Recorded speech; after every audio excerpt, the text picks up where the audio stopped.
How to fix cannot open the Windows security on your Windows 11.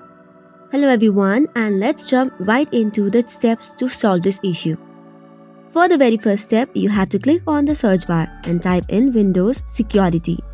Once you can see the application, you just have to go to the left side and tap on App Settings.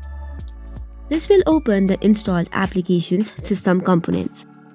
Search for Windows Security application and click on the three dots. Now go to its advanced options. Scroll down a bit until you find the option of reset. So tap on repair first and check if the issue is solved. If not, you can tap on reset button. This should probably fix the issue. However, if it does not, let's move on to the next step.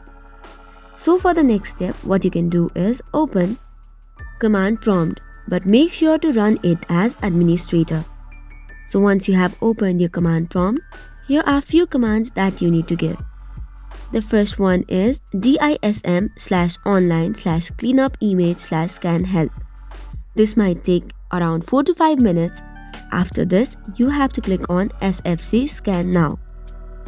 So while this is running, you can open Windows PowerShell as well. So for that, you have to go to the search bar and type in Windows PowerShell. Also make sure to run it as administrator, and here is a command that you need to give. The command is git apex package Microsoft SEC Health UI all users reset app package. So once this is done, make sure to reset your device, and this should probably fix the issue.